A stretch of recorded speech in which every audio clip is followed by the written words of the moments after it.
Hi, I'm Mark. I'm the Kitchen Pro. Yeah, I came in the back door. So today I'm going to show you my dam framing project. What? No, I'm doing my dam framing. So anyway, I want to share with you, this is a walk-in shower. Last video I did the shower valve.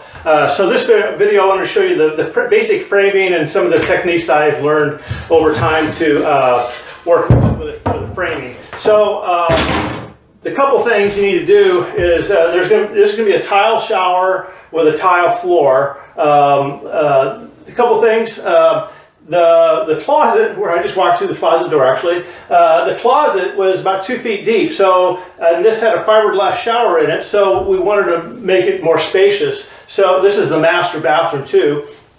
So we decided to push this back wall into the closet about a foot, so the closet's only 12 inches deep. It's just a linen closet, so that's fine. But it made this shower huge. And then also too, there was a dead space back here, so we pushed into that. So the shower feels like it's double the size of what it was before. So this is really working out well for the owner.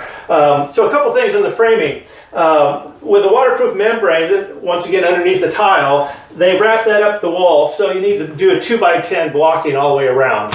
The other thing that was kind of interesting too, this is an old condo. There's 50 condos I think in this complex in Shell Beach, and I've worked on a number of them, and they were built in the late 70s. The other thing that was, this is all new framing I put in, but the rest of the framing, all these interior walls, all the 2x4s for the wall, the stud framing, is all redwood.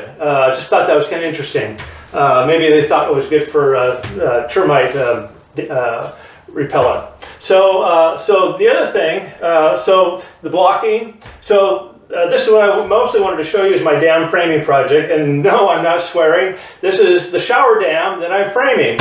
So so the trick is basically you take 3 2x4s and build them up, and then they wrap it with the waterproof membrane and mud and then tile.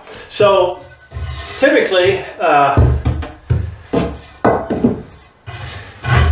you just put down 3 2x4s, nail it down, and you're good. But the trick is that, and I've talked to a number of tile guys with this, is I have a piece of 1/4 inch by 3/4 inch, just pine, that I ripped down, and I just put it under here, and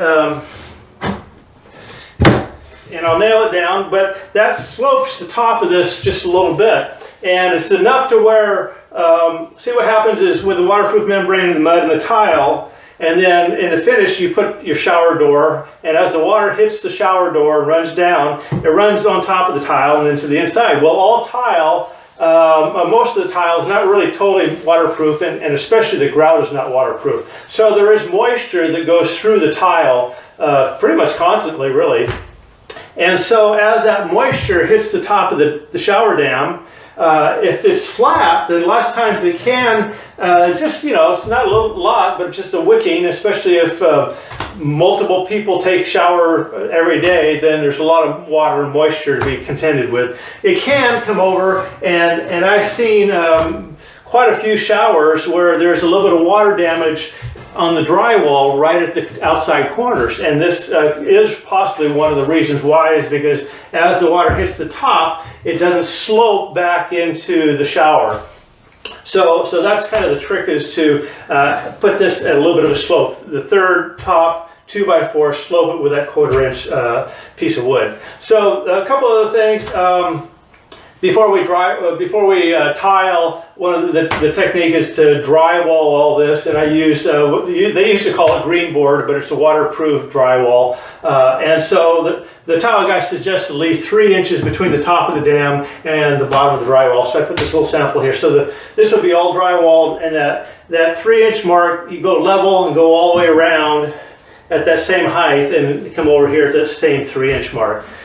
So once that's done, the shower, I have to move the drain still, but I just wanted to show you my dam framing job, my shower dam that I'm framing. No profanity here. So thank you for watching. Another job by the Kitchen Pro. Okay, we're back here at World Headquarters at the Kitchen Pro.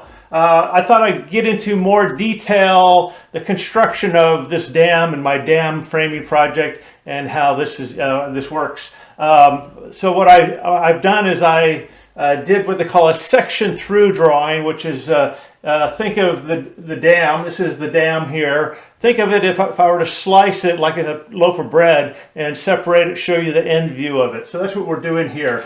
So if you were to look at the 3 2x4s that are stacked up, 1, 2, 3. Once again, I added that little 1/4 inch by 3/4 inch strip that tilts the top 2x4 and angles it back into the shower. The shower is back in here. Here's the drain.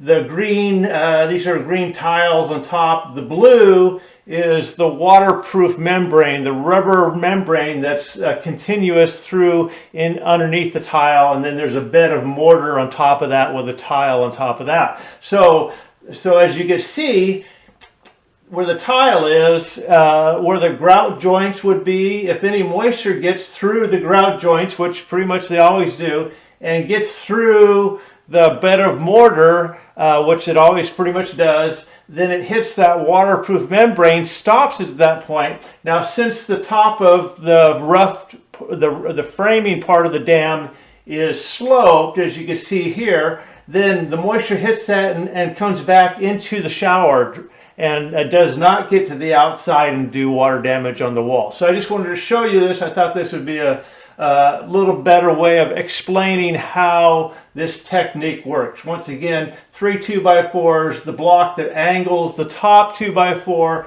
and then that with the waterproof membrane helps it to get that water back into the shower. And with a waterproof membrane, water always hits that waterproof membrane, comes back, and then right over here at the drain, there's what they call weep holes. So the water gets back into the drain and weeps out. So that's the basics of your shower.